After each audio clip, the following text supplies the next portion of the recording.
Hi everyone, I hope you are safe and healthy with your family. In the video, நம்ம என்ன பார்க்கிறோம் 12th standard accountancy unit 5 admission of a partner introduction பார்க்கிறோம். So admission of a partner ங்கிறது ரொம்ப ரொம்ப முக்கியமான chapter ஓகேங்களா. So admission of a partner வந்து நிறைய ஸ்கோரிங் பாயிண்ட் இருக்கு. ஏன்னா admission of a partner வந்து நிறைய typical questions and comprehensive questions public exam quarterly half-yearly monthly test எல்லாமே கேட்குறாங்க. ஸோ இந்த சாப்டரை நீங்கள் நல்லா கான்செப்ட் அண்டர்ஸ்டாண்ட் பண்ணிக்கணும். நான் உங்களுக்கு ரொம்ப டீட்டெயிலாக இந்த அட்மிஷன் ஆஃப் டிபார்ட்மெண்ட்னா என்னன்றதை உங்களுக்கு எடுக்கிறேன். உங்களுக்கு அடுத்தடுத்த சாப்டர்ஸ் என்ன நீங்கள் கற்றுக்க விரும்புகிறீங்கன்றதை கமெண்ட் பாக்ஸில் டெக்ஸ்ட் பண்ணுங்கள். ஸோ நீங்கள் டெக்ஸ்ட் பண்ண பிரகாரம் நான் உங்களுக்கு அடுத்தடுத்த சாப்டர்ஸை எடுக்கிறேன் ஓகேங்களா. ஸோ நம்ம டாபிக் போவோம். What is the other name of the new partner? Admission of a பார்ட்னருக்கு இன்னொரு பேர் என்ன? நியூ பார்ட்னர் இல்லைன்னா இன்கமிங் பார்ட்னர். அடுத்தது what is mean by admission of a partner? Admission of a பார்ட்னர்னா என்ன? இப்போ ஒரு பார்ட்னர் புதுசாக அட்மிட் ஆகிறாருன்னா according to the Indian partnership act 1932 பிரகாரம் சப்செக்ஷன் 31 பிரகாரம் எக்ஸிஸ்டிங் பார்ட்னருடைய கன்சென்ட் இல்லாமல் அனுமதி இல்லாமல் ஒரு பர்சன் நியூ பார்ட்னராக ஃபர்மில் அட்மிட் ஆக முடியாது. ஸோ ஒரு பர்சன் ஒரு பார்ட்னராக ஒரு அந்த பார்ட்னர்ஷிப் ஃபார்மில் அட்மிட் ஆகணும்னா ஓல்டு பார்ட்னர்ஸோடைய முழு அனுமதி இருந்தால் மட்டும்தான் ஒரு பார்ட்னர் கம்பெனியில் பார்ட்னர்ஷிப் ஃபார்மில் அட்மிட் ஆக முடியும் ஓகேங்களா, ஜாயின் பண்ண முடியும் ஓகேங்களா. ஸோ அந்த மாதிரி ஒரு நியூ பார்ட்னர் அட்மிட் ஆகுறாரு, எக்ஸிஸ்டிங் ஓல்டு பார்ட்னருடைய அனுமதியோட நியூ பார்ட்னர் அட்மிஷன் ஆகுறாரு, ஜாயின்ட் ஆகுறாரு அப்படின்றது அவங்க ஆல்ரெடி அப்போ என்ன ஆகுது, ஒரு நியூ கான்ஸ்டியூஷன் அந்த ஃபார்ம் என்ன பண்ணணும், நியூ கான்ஸ்டியூஷனை தயார் பண்ணணும். ரீகான்ஸ்டியூஷன்னா என்ன அர்த்தம்னாக்க already existing partner say for example A and B ரெண்டு பேரும் எக்ஸிஸ்டிங் பார்ட்னர் பார்ட்னர்ஷிப் ஃபார்ம் ஒரு 10 இயர்ஸ் 2014 இன்னை வரைக்கும் டில் 2024 வரைக்கும் பார்ட்னர்ஷிப் ஃபார்மை ரன் பண்ணி போகிறாங்க ஓகேங்களா. ஸோ அவங்களுக்கு என்ன இருக்கும், ஒரு old partnership profit sharing ratio இருக்குது, அது பிரகாரம் என்ன செய்வாங்க, பார்ட்னர்ஷிப்பை ரன் பண்ணிடுவாங்க. இப்போ ஒரு ரெண்டு பேரோடைய முழு சம்மதத்தோட ஒரு பார்ட்னரை அட்மிட் பண்ணலாம்னு முடிவு பண்ணி அட்மிட் பண்ணுறாங்க. அப்போ அட்மிட் பண்ணும்போது எக்ஸிஸ்டிங் பார்ட்னர்ஷிப் என்ன ஆயிடுது, முடிவுக்கு வந்துடுது. அந்த அக்ரிமெண்ட் செல்லாது. ஒரு பார்ட்னர் புதுசாக அட்மிட் ஆகுறாங்கன்னா ஏற்கனவே இருக்கிற அக்ரிமெண்ட் பார்ட்னர்ஷிப் அக்ரிமெண்ட் என்ன ஆகாது, பார்ட்னர்ஷிப் அக்ரிமெண்ட்டும் ப்ராஃபிட் ஷேரிங் ரேஷியோவும் என்ன ஆகாது, செல்லுபடி ஆகாது, கேன்சல் ஆகிடும் ஓகேங்களா. எங்களுக்கு வந்து முடிவுக்கு வந்துடும். அவங்க என்ன செய்யணும், ரீகான்ஸ்டியூஷன் புதுசாக என்ன செய்யணும், புது பார்ட்னர் ஏற்கனவே ஓல்டு பார்ட்னர்ஸ் கேபிட்டல் கான்ட்ரிபியூட் பண்ணியிருப்பாங்க, இவங்க என்னென்ன ஒர்க் பண்ணணும், இவங்க மேனேஜரில் ஒர்க் பண்ணணும், இவங்க வந்து மார்க்கெட்டிங் பண்ணணும், அந்த மாதிரி இவங்க லேபர் பார்த்துக்கணும் அப்படின்ட்டு அவங்களுக்குள்ள என்ன செஞ்சுருப்பாங்க, ஒர்க்ஸை பிரிச்சிருப்பாங்க. ஓல்டு பார்ட்னர்ஸ் அவங்களுக்குள்ள ப்ராஃபிட் ஷேரிங் ஈக்குவலாக எடுத்திருக்காங்க. கேபிட்டல் எந்த அளவுக்கு கான்ட்ரிபியூட் பண்ணியிருக்காங்க, ஏங்கிறவர் அதிகமாக பண்ணியிருப்பார், பிங்கிறவர் கம்மியாக பண்ணியிருப்பார், இல்லைன்னா அவரோட மேனேஜர் ஸ்கில்ல கொடுக்குறேன்னு சொல்லியிருப்பாரு ஓகேங்களா. ஸோ இந்த மாதிரி நிறைய டேர்ம்ஸ் அண்ட் கண்டிஷனோட எக்ஸிஸ்டிங் ஓல்டு பார்ட்னர்ஷிப் அக்ரிமெண்ட் இருக்கும். ஸோ இப்போ ஒரு புது பார்ட்னர் நியூ பார்ட்னர் அட்மிட் ஆகிறாருனாக்க அவர் என்ன அவர் ஒரு புது கேபிட்டல் எடுத்துட்டு வருவார். அப்போ ஆல்ரெடி இருக்கிற கேபிட்டலுக்கு என்ன கணக்கு, இது புதுசாக கொண்டு வராரு இவருக்கு என்ன கணக்கு, இவங்க புதுசாக ஒரு பார்ட்னர் வந்தாருன்னா இவருக்கு எப்படி ப்ராஃபிட்டை ஷேர் பண்ணி கொடுக்கணும், இவருக்கு என்னென்ன ஒர்க்கெல்லாம் அலாட் பண்ணணும், இவர் எந்தெந்த கடமைகள்லாம் இவருக்கு என்னென்ன டியூட்டிஸ் அண்ட் ரெஸ்பான்சிபிலிட்டிஸ்ன்றது நிறைய டிஸ்கஷன் இருக்குது, நிறைய டேர்ம்ஸ் அண்ட் கண்டிஷன் இருக்குது. அதனால ஓல்டு பார்ட்னர்ஷிப் அக்ரிமெண்ட் என்ன ஆகாது, ஒத்து வராது. நியூ பார்ட்னர் ஒருத்தர் அட்மிட் ஆகிறாருன்னா புதுசாக தான் ரீகான்ஸ்டியூட் கண்டிப்பாக பண்ணி ஆகணும். நியூ ப்ராஃபிட் ஷேரிங் ரேஷியோ கொண்டு வரணும், அவரோட கேபிட்டல் இன்க்ளூட் பண்ணணும், ஓல்டு ப்ராஃபிட் ஷேரிங் எல்லாம் எப்படிலாம் பிரிச்சுக்கணுன்றது நிறைய டேர்ம்ஸ் அண்ட் கண்டிஷன் இருக்குது. அதனால எக்ஸிஸ்டிங் பார்ட்னர்ஷிப் அக்ரிமெண்ட் முடிவுக்கு வந்துடும், நியூ பார்ட்னர்ஷிப் அக்ரிமெண்ட்டு அந்த ஃபார்மை உருவாகும் ஓகேங்களா. அடுத்தது ஏன் existing agreement comes to and end, எதனால பழைய அக்ரிமெண்ட் ஓல்டு பார்ட்னருடைய அக்ரிமெண்ட் முடிவுக்கு வருது, அதுக்கு ஒரு எக்ஸாம்பிள் சொல்கிறேன்.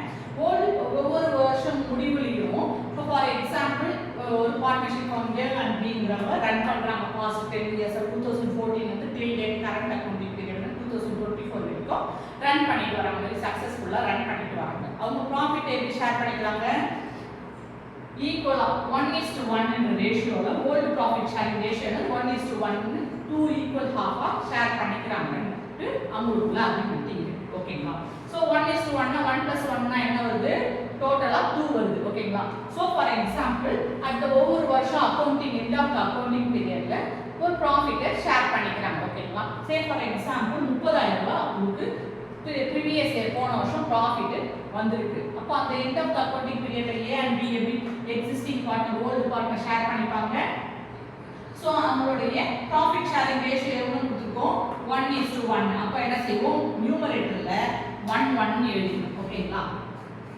நியூமரேட்டர்ல டினாமினேட்டர்ல என்ன செய்யணும் இந்த 1:1 இருக்குல்ல ரெண்டுக்கு 1 + 1 எவ்வளவு 2 இந்த டோட்டல் ரேஷியோவை தான் என்ன செய்யணும் டினாமினேட்டர்ல என்டர் பண்ணணும் அப்ப என்ன ஆயிடுது half ஆயிடுது சோ ஃபார் எக்ஸாம்பிள் ஒரு இட்லி இருக்குனாக்க அவங்க என்ன பண்ணுவாங்க 2 ஈக்குவல் half எடுத்துப்பாங்க சோ half 1/2 1/2ங்கற மாதிரி ரெண்டு பேரும் பிரிச்சுட்டாங்க இப்போ அந்த எண்ட் ஆஃப் அக்கவுண்டிங் பீரியட்ல அவங்களுக்கு 30000 ரூபீஸ் ப்ராஃபிட் கிடைச்சிருக்கு ஓகேங்களா சோ இதை எப்படி பிரிப்பாங்க 30000 ரூபீஸ் டிவைடட் பை 2 னா நமக்கு என்ன தெரியும் 2 ஈக்குவல் half னா 15000 தெரியும் பட் ப்ராஃபிட் ஷேரிங் ரேஷியோல எப்படி கால்குலேட் பண்றாங்க பாத்தீங்கன்னாக்க so 1:15 2s are 30 so 15000 rupees A ஓட profit sharing எவ்வளவு 15000 rupees B ஓட profit sharing 15000 rupeesங்கிறது existing partnership agreement பிரகாரம் old partnership profit sharing ratioல old partners பிரிச்சிருக்காங்க இப்போ புது பார்ட்னர் நியூவா அட்மிட் ஆகுறாங்கன்னா இந்த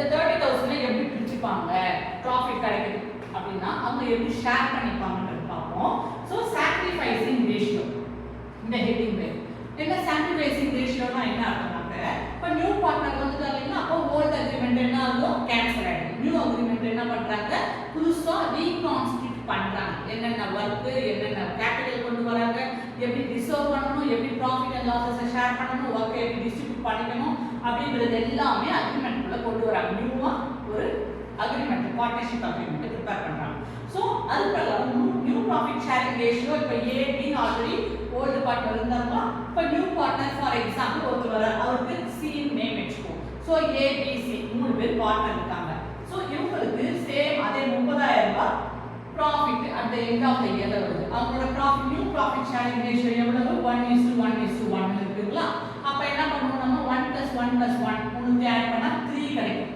ஓகேவா இப்போ என்ன செய்வோம் நம்ம 30000 ரூபீஸ் மூணு பேருக்கு எப்படி பங்கு போட்டு கொடுப்போம் சோ 1:1 அந்த 1 என்ன செய்யணும் நியூமரேட்டர்ல எழுதிடணும் டிவைடட் பை டோட்டல் அமௌண்ட் இருக்கு 1:1 + 1 + 1 அப்ப 3 கிடைக்கும் இந்த டோட்டலை நம்ம டினாமினேட்டர்ல என்டர் பண்ணணும் அப்போ A ஓட ப்ராஃபிட் ஷேரிங் எவ்வளவு 1/3 ரேஷியோ B க்கு 1/3 C ஓட ப்ராஃபிட் ஷேரிங் ரேஷியோ எவ்வளவு 1/3 கிடைக்கும் இப்போ 30000 rupees at the end of the accounting periodல உங்களுக்கு ப்ராஃபிட் கிடைக்கும் எப்படி ஷேர் பண்ணிப்பாங்க and 1/3 ல 1 3 is 3 10 3s are 30 30 அப்ப A க்கு எவ்வளவு ப்ராஃபிட் கிடைக்குது 10000 B க்கு 10000 C க்கு 10000 ப்ராஃபிட் ஈக்குவலா 30000 ரூபீஸ் ஷேர் பண்ணிட்டாங்களா நியூ ப்ராஃபிட் ஷேரிங் ரேஷியோ பிரகாரம் இங்க ஒரு கவனிக்கணும் நீங்க இங்க என்ன கொடுத்துருக்காங்க ப்ராஃபிட் ஷேர் sacrificing ratio கொடுத்துருக்காங்க என்னதுக்கு sacrificing ratio கொடுக்குறாங்க கவனிங்க இதே 30000 ரூபீஸ் previous year கொடுத்து தான் ப்ராஃபிட் கிடைச்சது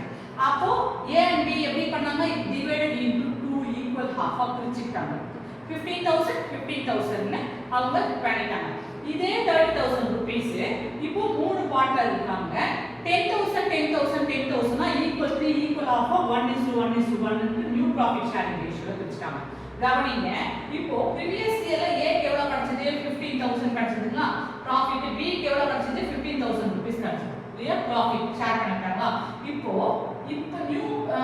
நியூவா பார்ட்னர் அட்மிஷன் ஆனதுனால A க்கு எவ்வளவு ப்ராஃபிட் கிடைக்குது 10000 ரூபீஸ் அப்ப அந்த 5000 ரூபீஸ் என்ன பண்றாரு 15000 இல்ல 5000 ரூபீஸ் A வந்து C க்கு சாக்ரிஃபைஸ் பண்றாரு அதே மாதிரி B க்கு எவ்வளவு கிடைச்சது 30000 ரூபீஸ்ல previous yearல 15000 ரூபீஸ் கிடைச்சது அந்த 15000 ரூபீஸ்ல 5000 ரூபீஸ் C க்கு சாக்ரிஃபைஸ் பண்ணிட்டாங்க ஏன் சாக்ரிஃபைஸ் பண்றாங்கன்னா C நியூ பார்ட்னர் உள்ள வரும்போது அவர் கேபிட்டல் கொண்டு வராரு அவர் மேனேஜர் ஸ்கில் கொடுக்குறாரு ஓகேங்களா சோ ரெண்டுமே கொடுப்பாங்க கேபிட்டலும் கொடுப்பாங்க மேனேஜர் ஸ்கில் ரெண்டுமே சேர்ந்து தருவாங்க சோ அவங்களுக்கு ப்ராஃபிட் கொடுத்தாங்க அதனால ரெண்டு பேர் A and B old partners என்ன பண்றாங்க அவங்களோட ப்ராஃபிட்டை சாக்ரிஃபைஸ் பண்ணி C க்கு கொடுக்குறாங்க அதனால C க்கு 10000 ரூபீஸ் கிடைக்குது இது தான் ப்ராஃபிட் சாக்ரிஃபைசிங் ரேஷியோ புரியுதுங்களா அடுத்து what the reason to admission of a new partner?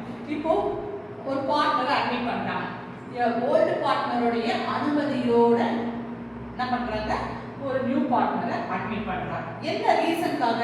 நிறைய ரீசன் இருக்கு. என்ன பர்பஸ்க்காக அட்மிட் பண்றாங்க? நிறைய காரணங்கள் இருக்கும். அதுல ஒரு சில காரணங்களை நான் உங்களுக்கு எக்ஸாம்பிளா கொடுக்குறேன். இப்போ நியூ பார்ட்னர் உள்ள வராங்க. ஏன் என்ன பண்றாங்க? ஆல்ரெடி ஓல்டு பார்ட்னர் என்ன பண்றாங்க, 10 வருஷமா பிசினஸ் நடத்திட்டு வராங்க. அவங்களோட அக்கவுண்டிங் பீரியட் ஃபார் எக்ஸாம்பிள் என்ன சொல்லியிருக்கேன், ஃப்ரம் 1 ஜனவரில இருந்து 31 டிசம்பர்னு சொல்லியிருக்கேன் இல்லைங்களா? ஸோ லாஸ்ட் இயர் ப்ரீவியஸ் இயர்ல என்ன பண்றாங்க, ஃப்ரம் 1 ஜனவரில இருந்து அக்டோபர் 9 மந்த்ஸா செப்டம்பர் வரைக்கும் ஓகேங்களா, 9 மந்த்ஸா அவங்க ஹார்ட் ஒர்க் பண்ணி ப்ராஃபிட்டை ஏர்ன் பண்றாங்க ஓகேங்களா. அப்போ அந்த 9th மந்த் அவங்க என்ன டிசைட் பண்றாங்க, ரெண்டு பேருமே ஒரு பார்ட்னரை, ஒரு நியூவா ஒரு பார்ட்னரை அட்மிட் பண்ணலாம்ன்றாங்க. ஏன் அட்மிட் பண்ணலாம்ன்றாங்க? To bring capital. ஏன்னா ஆல்ரெடி 10 இயர்ஸா பிசினஸ் ரன் பண்றாங்களா, ரன் பண்ணிட்டு இருக்கும்போது அவங்க என்ன பண்ணிருக்காங்க, பேங்க்ல லோன் வாங்கிருக்காங்க. அந்த லோன் அவங்களால என்ன பண்ண முடியும், அடைக்க முடியாம போயிருக்கும். ஸோ அவங்களுக்கு என்ன தேவை, பணம் தேவை, ஃபண்ட் தேவை. ஸோ அந்த லோன் அடைக்கிறதுக்காக நியூ பார்ட்னர் அட்மிட் பண்ணாக்க அவர் கேபிட்டல் கொண்டு வருவார். அந்த கேபிட்டலை வச்சு என்ன செய்யலாம், பேங்க் லோனை அடைச்சி பேங்க் லோனை க்ளோஸ் பண்ணலான்றதுக்காக டு பிரிங் நியூ கேபிட்டலுக்காக மேபி நியூ பார்ட்னரை அட்மிட் பண்ணலாம். அடுத்து to expansion of your business. இப்போ ஆல்ரெடி ஓல்டு பார்ட்னர்ஸ் பிஸ்னஸை ரொம்ப நல்லா சக்ஸஸ்ஃபுல்லாக நடத்திட்டு வராங்க. அவங்க என்ன முடிவு பண்ணுறாங்க, இன்னும் நிறைய பிரான்ச்சஸை நம்ம உருவாக்கலாம் முடிவு பண்ணுறாங்க. அதுக்கு என்ன வேணும், ஃபண்ட் வேணும். ஸோ நிறைய பிரான்ச்சஸை பிஸ்னஸை எக்ஸ்பேண்ட் பண்ணுறதுக்காக நியூ பார்ட்னர் என்ன பண்ணுறாங்க, அட்மிட் பண்ணுறாங்க. அவர் கேபிட்டல் கொண்டு வர்றது மூலமாக அந்த கேபிட்டலை வச்சு என்ன செய்கிறாங்க, நிறைய பிரான்ச்சஸை ஓப்பன் பண்ணுறாங்க. நாட் ஒன்லி நியூ பார்ட்னர் தான், ஒரு பார்ட்னர் கிடையாது, ஒன்றுக்கு மேற்பட்ட 4 பார்ட்னர் 5 பார்ட்னர் கூட இருக்கலாம். அதை வச்சு நிறைய பிரான்ச்சஸை ஓப்பன் பண்ணுறதுக்காக to expansion of your business. அடுத்தது ஃபார் மேனேஜரியல் ஸ்கில். இப்போ மேனேஜரியல் ஸ்கில்னாக்கா இப்போ வந்து பணம் மட்டும் போறாது ஒரு பிஸ்னஸ் ரன் பண்ணுறதுக்கு ஓகேங்களா. அதுக்கு என்ன வேணும், நிறைய மேனேஜரியல் ஸ்கில் வேணும். இப்போ நியூ டெக்னாலஜி எல்லாம் வந்து ஹைடெக் லெவலில் நிறைய வந்துருக்கு. நிறைய லேப்டாப் ஹேண்டில் பண்ணுறது, கம்ப்யூட்டர், நெட்வொர்க் மார்க்கெட்டிங் அந்த மாதிரிலாம் வந்திருக்கு, ஆன்லைன் மார்க்கெட்டிங். ஸோ இப்போ வரப்போகிற பார்ட்னருக்கு அப்டேட்டடாக பிஸ்னஸ் எப்பவுமே எப்படி இருக்கணும், அப்டேட்டடாக இருக்கணும். அப்போ நியூ பார்ட்னர் நிறைய டேலண்ட்னால மேனேஜர் ஸ்கில்லோட அப்டேட்டடாக இருக்கும்போது அவரை அட்மிஷன் பண்ணிக்கலாம் அப்படின்ட்டு டிசைட் பண்ணுறாங்க. ஸோ மேனேஜர் ஸ்கில், ஒர்க்மேன்ட்டை எப்படி ஒர்க் பண்ணணும் அந்த மாதிரிலாம் இது பண்ணிக்கலாம். ஸோ அதுக்காக அடுத்தது for goodwill. So already existing partner, old partners for 10 இயர்ஸாக பிஸ்னஸ் ரன் பண்ணுறாங்க. இன்னைக்கு காலகட்டத்தில் ஒரு 10 வருஷமாவோ 20 வருஷமாவோ பிஸ்னஸ் ரன், ஒரு 5 வருஷமே வச்சுக்கோங்க ரன் பண்ணுறது இன்னைக்கு காலகட்டம், இன்னைக்கு இருக்கிற உலகத்தில் ரொம்ப ரொம்ப ரொம்ப ரொம்ப கஷ்டமான விஷயம். ஸோ ஒரு 2014 இந்த ஓல்டு பார்ட்னர்ஸை பிஸ்னஸ் எண்ணி வைத்து நல்லபடியாக ரன் பண்ணி வராங்கன்னா அவங்களுக்கு மக்களுக்கு நடுவில் நல்ல ரெப்புடேஷன் இருக்குது, நல்ல குட்வில் இருக்கும். அவங்க மக்களுக்கு அவங்களோட கஸ்டமருடைய நீட்ஸ் அண்ட் வாண்ட்ஸை சாட்டிஸ்ஃபை பண்ணியிருக்கிறதுனால ஒரு நல்ல பெயர், 10 வருஷமா ஒரு பிஸ்னஸ் ரன் பண்ணுறாங்கன்னா கண்டிப்பாக ஒரு நற்பெயர், குட்வில் இருக்கும் ஓகேங்களா. இதே மாதிரி இன்னும் கொஞ்சம் குட்விலை இன்க்ரீஸ் பண்ணுறதுக்கு அவங்க என்ன செய்யலாம், ஒரு நியூ பார்ட்னரை அட்மிட் பண்ணலாம்னு முடிவு பண்ணுறாங்க. இந்த நியூ பார்ட்னர் ஒரு 15 இயர்ஸாக என்ன பண்ணுறாரு, பிஸ்னஸ் ரன் பண்ணுறாரு. ஸோ 15 இயர்ஸ் பிஸ்னஸ் ரன் பண்ணுறதுன்றது சாதாரண விஷயம் கிடையாது இன்னைக்கு காலகட்டத்தில். ஸோ அவருக்குன்னது மக்களுக்கு நடுவில் நல்ல நற்பெயர், நல்ல ரெப்புடேஷன் அந்த பிஸ்னஸ் மேலே இருக்கும். ஸோ குட்வில் இன்க்ரீஸ் பண்ணுறதுக்காக ஆல்ரெடி நல்ல குட்விலோட நல்ல ரெப்புடேஷனாக இருக்கிற ஒரு பர்சனை பார்ட்னரை அட்மிட் பண்ணலான்ட்டு டிசைட் பண்ணிக்கலாம். அது ஒரு காரணமாக ஃபார் த குட்வில்காக, நல்ல பெயர், ஃபார் பாப்புலாரிட்டி.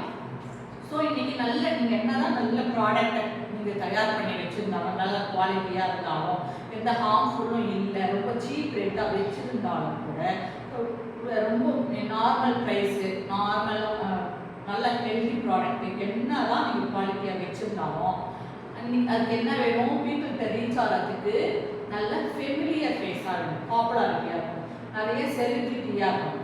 ஒரு செலிபிரிட்டி அந்த ப்ராடக்டை வந்து அட்வர்டைஸ்மெண்ட் கொடுத்தாங்க, டக்கு என்ன செய்கிறாங்க, உடனே அந்த ப்ராடக்ட் சேல் ஆகிடும். ஸோ மக்கள்கிட்ட ரீச் ஆகிறதுக்கு பாப்புலாரிட்டி ரொம்பவே ஓகேங்களா. ஸோ ஆல்ரெடி பிஸ்னஸ் நல்லா போயிட்டு இருந்தாலுமே, 10 வருஷமாக நல்லா ரன் பண்ணியிருந்தாலுமே, ஒரு ஃபெமிலியர் ஃபிகர் மக்கள் நடுவில் நல்ல பேர் எடுக்கிறவர், நல்ல மக்கள் நடுவில் நல்லா பாப்புலராக இருக்கிற ஒரு செலிபிரிட்டியை பிஸ்னஸ் பார்ட்னராக அட்மிட் பண்ணுறதுக்கு ஒரு காரணமாகும், பாப்புலாரிட்டி முக்கியம். அடுத்தது ஃபார் கமர்ஷியல் ஏரியா.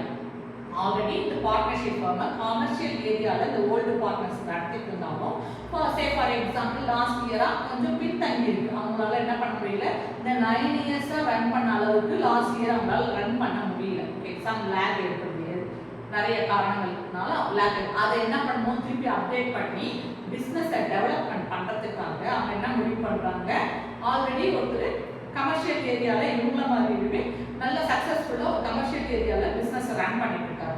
அவருடைய அந்த கமர்ஷியல் ஏரியா அவருக்கு தேவை. இந்த பிஸ்னஸை கொஞ்சம் தேடி போன பிஸ்னஸை பிக்கப் பண்ணுறதுக்கு டெவலப் பண்ணுறதுக்கு அவங்க என்ன பண்ணிட்டு இருக்காங்க, ஒரு கமர்ஷியல் ஏரியாவை பார்த்துட்டு இருக்காங்க. ஆல்ரெடி ஒரு கமர்ஷியல் ஏரியாவில் நல்லா ஒவ்வொன்றும் நல்ல பிஸ்னஸ் ரன் பண்ணிட்டு இருக்கிறவர் ஒரு பார்ட்னராக வந்தால் இந்த ஓல்டு பார்ட்னர் என்ன டிசைட் பண்ணுறாங்க, இவங்க பிஸ்னஸை அப்டேட் பண்ணுறதுக்காக டெவலப் பண்ணுறதுக்காக அந்த கமர்ஷியல் ஏரியா வேணும். அதனால அவர் என்ன செஞ்சுக்கிறாங்க, நியூ பார்ட்னராக அட்மிட் பண்ணிக்கிறாங்க. ஸோ இதெல்லாம் ஒரு சில காரணங்கள் admission of a new partner. ஓகேங்களா?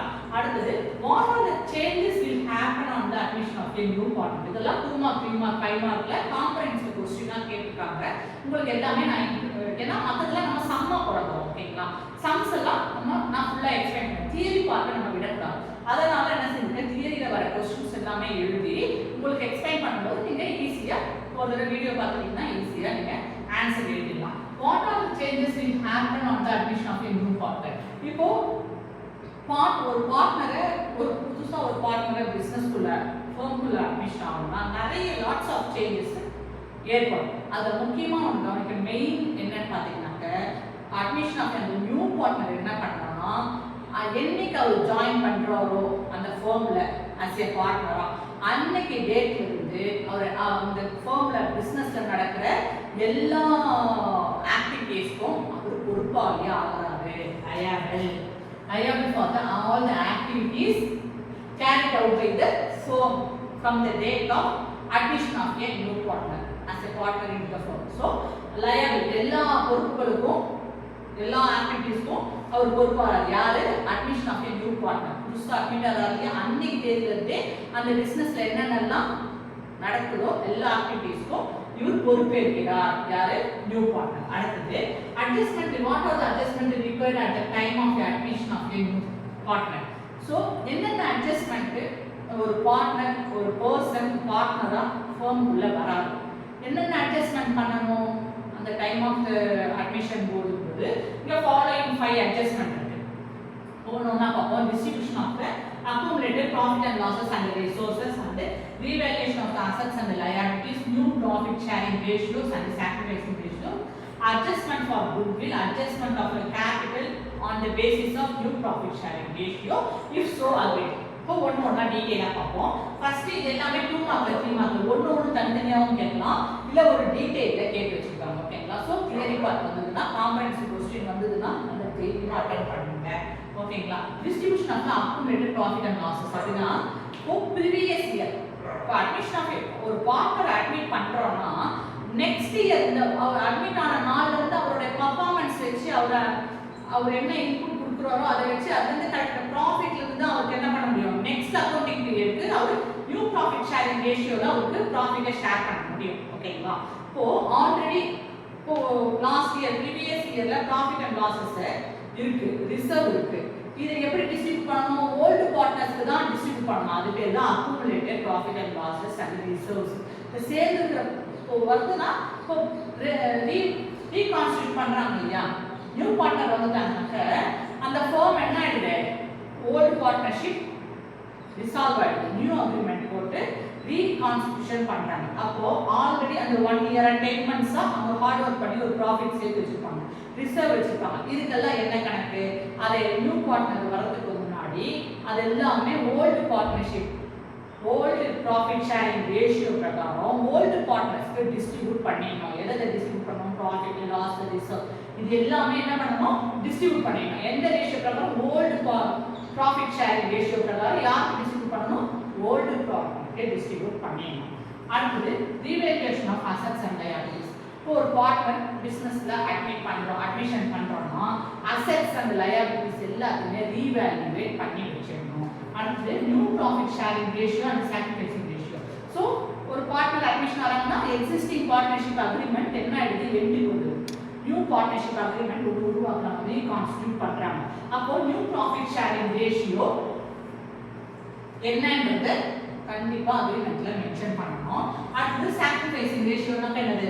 ஓல்டு பார்ட்னர்ஸ் என்ன பண்றாங்க, அவங்களோட ப்ராஃபிட்டை சாக்ரிஃபைஸ் பண்ணி தான் நியூ பார்ட்னருக்கு கொடுக்குறாங்க. அதுவும் என்னன்றது அக்ரிமெண்ட்ல நியூ அக்ரிமெண்ட் பார்ட்னர்ஷிப் அக்ரிமெண்ட்ல மென்ஷன் பண்ணணும் on the admission of a new partner. அடுத்து adjustment for goodwill. Already existing old partners என்ன பண்றாங்க, 10 இயர்ஸ் பிசினஸ் ரன் பண்ணிட்டு இருக்காங்க. அவங்களுக்கு ஒரு குட்வில் இருக்கு இல்லையா, ஒரு நல்ல மக்களுக்கு நடுவில் நல்ல ரெப்புடேஷன் இருக்கு, நல்ல குட்வில் இருக்கு. இதே மாதிரியே நியூ பார்ட்னரும் என்ன பண்றாரு, பிசினஸ் ரன் பண்ணிட்டு இருக்காரு, அவரே இவங்க ஜாயின் பண்றாங்க, அட்மிட் பண்றாங்க, அவருக்கு ஒரு குட்வில் இருக்கு. ஸோ இவங்க ஆல்ரெடி ஓல்டு பார்ட்னர் இருக்கிற குட்விலும் நியூ பார்ட்னர் ஒரு குட்வில் கொண்டு வராரு இல்லையா, நற்பெயர் கொண்டு வராரு இல்லையா, அது என்னன்றது அட்ஜஸ்ட்மெண்ட் அக்ரிமெண்ட்ல மென்ஷன் பண்ணணும். எப்போ அந்த அட்மிஷன் ஆஃப் நியூ பார்ட்னர். அடுத்து adjustment of capital as on based on the new profit sharing ratio. So already existing partner old partner என்ன பண்ணிருக்காங்க, கேபிட்டல் கான்ட்ரிபியூட் பண்ணி தான் பார்ட்னர்ஷிப் ஃபார்ம் ரன் பண்ணிட்டு இருக்காங்க. இப்போ நியூ பார்ட்னரா அட்மிட் ஆகும்போது அவர் என்ன பண்ணுவாரு, கேபிட்டலை கொண்டு வருவார். ஓகேங்களா? ஸோ ஓல்டு பார்ட்னர்ஷிப்போட கேபிட்டலுக்கு என்ன கணக்கு, new partnership capital partner capital கொண்டு வந்தாருன்னா அது என்ன கணக்கு, அவங்களுடைய ப்ராஃபிட்டை நியூ ப்ராஃபிட் ஷேரிங் ரேஷியோவை அந்தந்த கேபிட்டலுக்கு ஏற்றாப்புல இப்போ பார்ட்னர் ஏ 1 lakh rupees கொண்டு வந்தாருன்னா அவருடைய ப்ராஃபிட் ஷேரிங் எவ்வளோ, பி வந்து 1,50,000 rupees 2 lakh கொண்டு வந்திருக்காரு பி, அவருடைய ப்ராஃபிட்டை எப்படி ஷேர் பண்ணிப்பாங்க, அதுக்கு ரேஷியோ என்ன. சிங்கிறவர் 3 lakh rupees கொண்டு வராரு, கேபிட்டல் கொண்டு வராரு நியூ பார்ட்னர், அவருக்கு ப்ராஃபிட்டை எப்படி ஷேர் பண்ண போறாங்க. ஸோ அந்த adjustment of the capital new profit sharing ratio if so agreed ஒத்துக்கிட்டாங்கன்னா அதையும் என்ன பண்ணணும், மென்ஷன் பண்ணணும். அதுதான் what are the adjustment required at the time of admission of a new partner. இந்த 5 adjustment required ரொம்ப முக்கியம். ஓகேங்களா? so how to pass the journal entry on admission of a partner. so ஒரு பார்ட்னர் அட்மிட் ஆறாரு, என்ன journal entry எழுதுறீங்க, இப்போ partner admission பண்றாங்கன்னு போது ஒரு நியூ பார்ட்னர் உள்ள வராருனாக்கா அவர் என்ன பண்ணுவார், கேபிட்டல் கொண்டு வருவார். ஓகேங்களா? கேபிட்டல் மேபி கேஷா இருக்கலாம், 3 lakh rupees 5 lakh rupees. so cash ஆ கேபிட்டல் கொண்டு வந்தாரு அந்த நியூ பார்ட்னர் போது கேஷ் அக்கவுண்ட் டெட்டார் பண்ணனும், cash account is to be debited. இப்போ அவர் செக்கா கொண்டு வராரு கேபிட்டல், நியூ பார்ட்னர் என்ன பண்றாரு, செக்கா கொண்டு வந்தாருன்னா பேங்க் செக்கை கொண்டு போய் பேங்க்ல கொண்டு போய் தான் ட்ரான்ஸ்ஃபர் பண்ண முடியும் கேஷ் இல்லையா. so bank account is to be debited. இப்போ அவர் அசெட் கொண்டு வராரு, கமர்ஷியல் ஏரியா கொண்டு கொடுக்குறாரு, கேஷ்ல செக்கும் கிடையாது, அவர் என்ன பண்றாரு, கமர்ஷியல் ஏரியால பிசினஸ் நல்லா சக்சஸ்ஃபுல்லா ரன் பண்ணிட்டு வராரு. ஸோ அந்த கமர்ஷியல் ஏரியாக்காக ஓல்டு பார்ட்னர் என்ன செய்றாங்க, அவரை நியூ பார்ட்னரை அட்மிட் பண்றாங்க. So asset. ஓகேங்களா?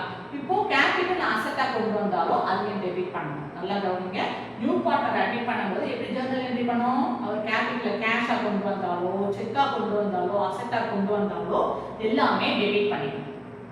2 பார்ட்னர்ஸ் கேபிட்டல் அக்கவுண்ட். இது எல்லாமே எதுல வருது, பார்ட்னரோட கேபிட்டல் அக்கவுண்ட் வந்துருது. சோ பார்ட்னர்ஸ் கேபிட்டல் அக்கவுண்ட்டை கிரியேட் பண்ணிடுவீங்க. அடுத்து சோ ஜர்னல் என்ட்ரி முடிஞ்சிட்டுனா நியூ பார்ட்னர் அட்மிட் ஆனாக்க என்ன ஜர்னல் என்ட்ரி எழுதணும். ஓகேங்களா? அடுத்து how to pass the journal entry to transferring accumulated profit and reserves.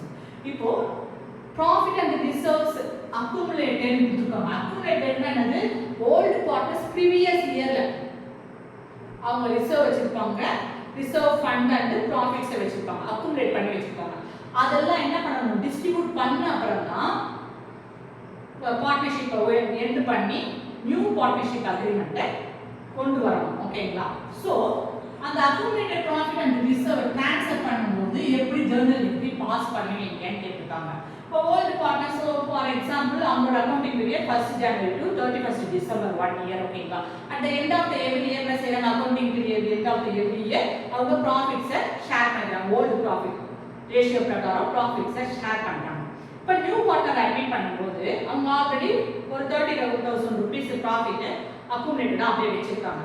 New பார்ட்னருக்கு அந்த ப்ராஃபிட்ல ஷேர் கொடுக்கலாமா, கொடுக்க முடியாது, அது நியாயம் கிடையாது. ஏன் நியாயம் கிடையாதுன்னா நியூ பார்ட்னர் அட்மிட் கேபிட்டல் கொண்டு வந்து அட்மிட் ஆகிட்டு அவர் அந்த 1 year நெக்ஸ்ட் அக்கௌண்டிங் 1 yearக்கு அவர் என்ன பண்ணணும், பர்ஃபார்ம் பண்ணணும். மேனேஜியல் ஸ்கில் மூலமாகவோ இல்லை மார்க்கெட்டிங் மூலமாகவோ அவரோட டேலண்ட் இல்லை கமர்ஷியல் ஏரியா அவரோடது ஹார்ட் ஒர்க் அவர் கொடுத்து அவர் ப்ராஃபிட் கெயின் பண்ணணும்.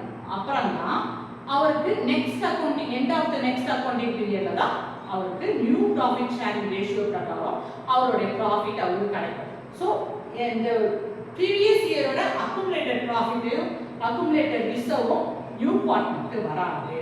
ஓகேங்களா? அதனால profit and loss appropriation amount general என்ட்ரியில டெபிட் பண்ணிடணும். அடுத்தது ரிசர்வ்ஸ் என்னென்ன ரிசர்வ்ஸ்க்கு general reserve, workmen's compensation fund, investment fluctuation funds and reserves fund நிறைய வகையான ரிசர்வ்ஸ் ஒன் பை ஒன் தான். இது எல்லாமே என்ன பண்ணணும்? டெபிட் தான் பண்ணணும். இது எல்லாமே ஓல்டு பார்ட்னர்ஸ்க்கு, எக்ஸிஸ்டிங் பார்ட்னருக்கு, நியூ பார்ட்னர் கிடையாது. இவங்க on the admission of a new partner அப்போ எப்படி இந்த accumulated profits and reserves journal என்ட்ரியில என்ட்ரி பண்றாங்க, பாஸ் பண்றாங்கன்றத கிளியரா புரிஞ்சுக்கோங்க.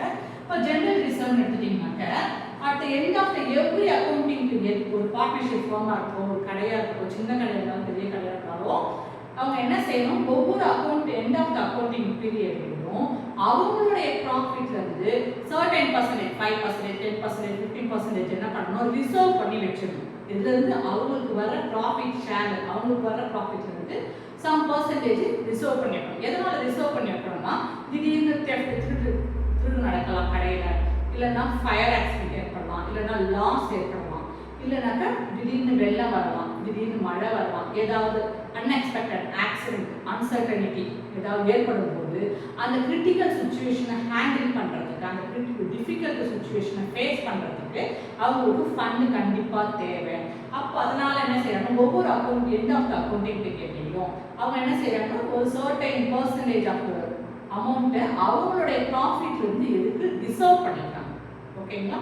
ஸோ இந்த கிரிட்டிக்கல் சுச்சுவேஷனை ஹேண்டில் பண்றதுக்காக ஸோ ஜெனரல் ரிசர்வ்ஸ் என்ன பண்ணணும்? டெபிட் பண்ணணும். அதே போல ரிசர்வ் ஃபண்ட், ஸோ ஒரு மாவு மில் வச்சு நடத்திட்டு இருக்காங்க, ஒரு எக்ஸாம்பிள் பார்ட்னர்ஷிப் நடத்திட்டு இருக்காங்க. ஸோ மிஷினரி எல்லாம் போட்டு ரன் பண்ணியிருக்காங்க. ஒரு புதுசாக வாங்கின மிஷினரி என்ன ஆயிடுது? 5 இயர்ஸ்க்கு தான் அதுக்கு வாரண்டி, 5 வருஷம் வரைக்கும் அந்த மிஷினரி ஒர்க் ஆகும். இவங்க எவ்வளோ இன்வெஸ்ட் பண்ணியிருக்காங்க? இப்போ 2 lakh rupees போட்டு அந்த மிஷினரி வாங்கியிருக்காங்க. ஓகேங்களா? 5 வருஷம் தான் வரும். அப்போ ஒவ்வொரு வருஷம் முடிவுலையும் கணக்கு முடிக்கும் போது அவங்களுக்கு வர ப்ராஃபிட்ல இருந்து, ப்ராஃபிட் ஷேரிங்ல இருந்து ஒரு 40,000 rupees என்ன பண்ணணும்? ரிசர்வ் பண்ணி வச்சிடணும். எதுக்காக?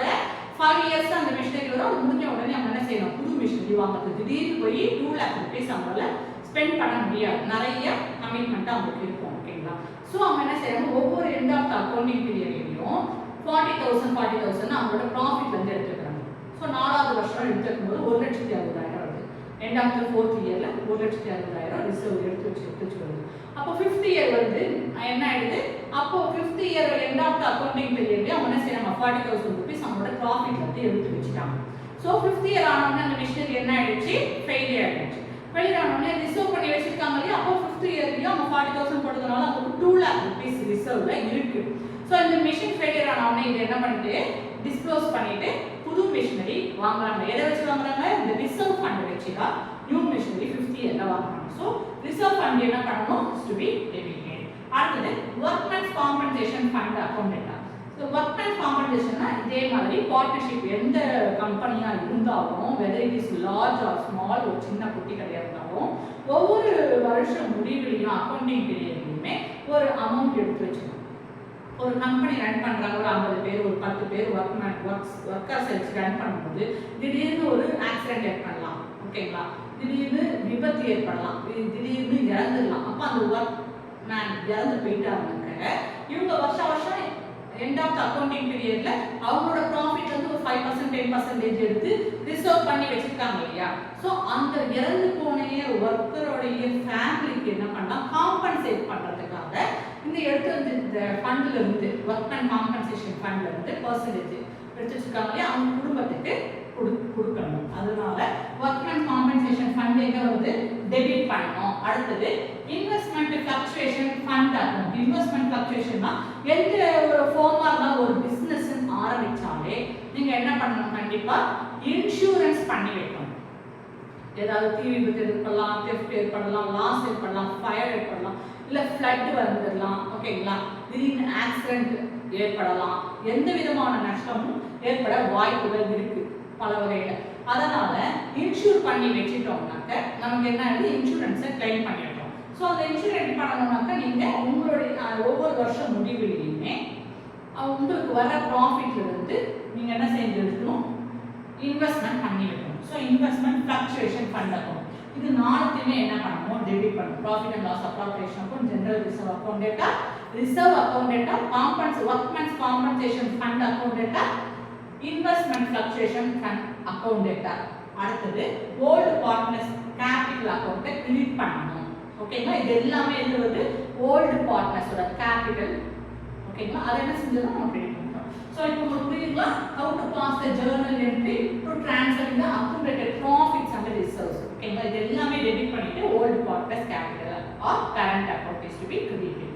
அடுத்தது how to transferring accumulated loss. if the old partnerக்கு profit வந்துனா டெபிட் பண்ணுவீங்க, லாஸ் accumulated loss வந்து என்ன செய்யணும், அப்படியே ரிவர்ஸ் ஆகும். அது எப்படி ஜர்னல் என்ட்ரி எழுதுவீங்க, profit and loss account is to be credited, அதை கிரெடிட் பண்ணுங்க. அப்ப டெபிட் என்ன வரும், old partners capital or current account is to be debited. இந்த டவுட் இருந்தா கமெண்ட் பண்ணுங்க, மறக்காம சப்ஸ்கிரைப் பண்ணுங்க, லைக் பண்ணுங்க, ஷேர் பண்ணுங்க. தேங்க்யூ. இதெல்லாம்